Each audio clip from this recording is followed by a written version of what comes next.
Well, they say life imitates art, but in the case of Volodymyr Zelensky, art seemingly predicted life in almost an uncanny way. He went from an acting role as Ukrainian president to a full-blown wartime president, and perhaps currently the most famous and inspiring head of state.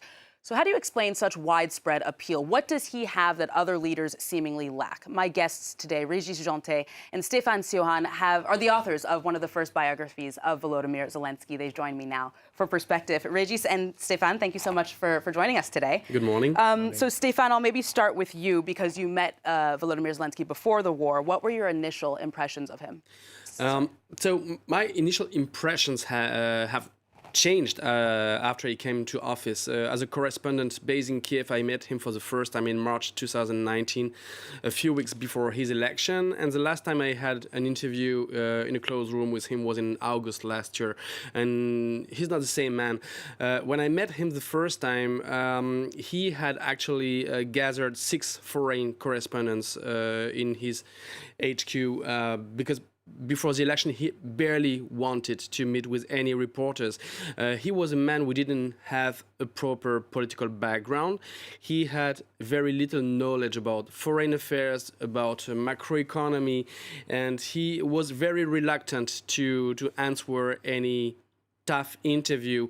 But I think he learned pretty quick. I mean, because after his first encounters with reporters, with senior diplomats, he understood that he has to do his homework. And as a president, he really gathered a team of advisors who just allowed him to grow as a politician. But it's true that he didn't have any political backbone before his presidency. So he also wasn't particularly popular once he was in office, even though he won the election against Pedro Poroshenko in a landslide. What didn't people like about him before the war? It came after his election, because at the beginning he was really widely elected, as you said, because he promised 2 main things. One was to fight against the corruption and the oligarchs, which is really important in Ukraine, and he promised the peace in the Donbass. So at the beginning he was working, and he was quite good, because, for example, as soon as December 2019, he was in Paris. First time he faced Mr. Putin to speak about peace, and he didn't give anything to Putin. And for the first time we understood that this guy was quite serious. It was probably a surprise for Mr. Putin. But then, he showed that it was difficult. His relation with the oligarchs were not that clear, as he explained, and so on. So this is why it slowly went down till the eve of the war, in fact. Now, speaking of surprise, as you had mentioned there, despite the American intelligence reports just before the war, he initially played down the threat that Russia faced. Why do you think this is? Yes, this is true. And according to several diplomats we've been talking with a few days before the war, Volodymyr Zelensky didn't entirely believe in the thesis of a full invasion of Ukraine by the Russian Federation. Why? I think he had his own intelligence, even if the army was probably preparing in an autonomous manner to the war.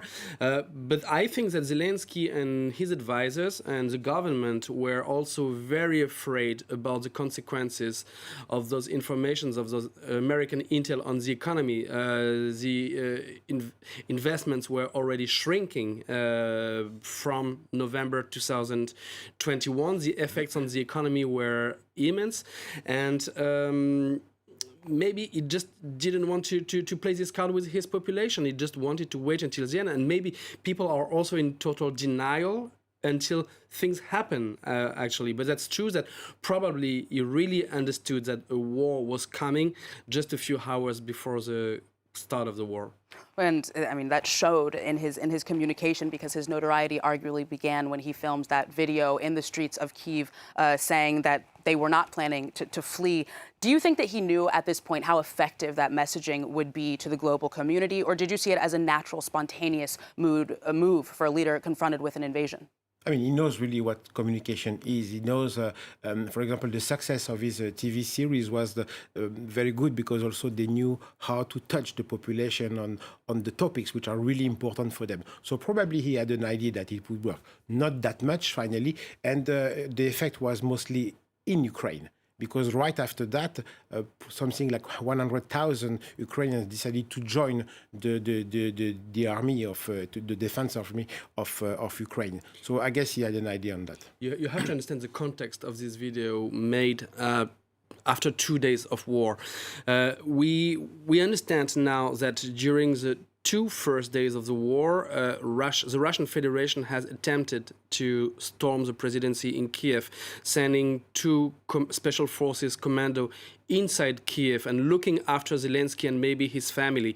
So basically he survived those crucial 48 hours. And meanwhile, the Russian propaganda machine was sending this message all over the world that Zelensky was about to leave the Ukrainian capital. So making this video was also an attempt to send a message to the international community and to his own population that, no, I will not back, I will stay and I will fight. And actually the effect was massive because he has a lot of followers on Instagram, on social networks, and within a few hours, tens of thousands of Ukrainians decided to take the fight and to go into the territorial defense because they understood that their president would not go.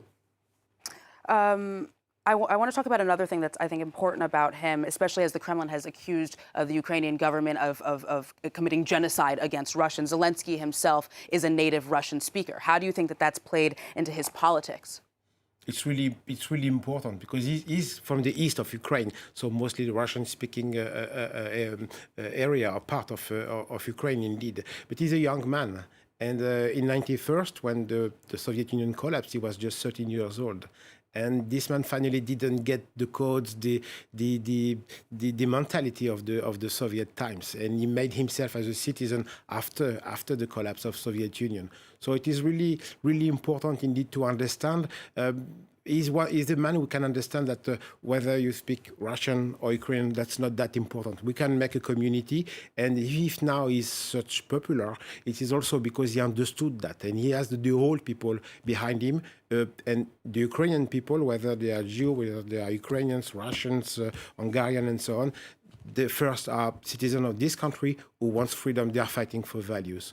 So before we get to what will probably be our last question on his appeal, I do want to address some criticisms about him. One of them being that he's gotten super popular, and has almost manipulated that popularity, for example, by trying to essentially drag NATO countries into war and other allies by calling for a no-fly zone at the start of the war. What do you guys make of that? I think the no-fly zone was a very important topic for Ukrainians because, most of the people who have died during this war, it was because of airstrikes. But Volodymyr Zelensky was criticized abroad, but also sometimes domestically for a sort of emotional criticism.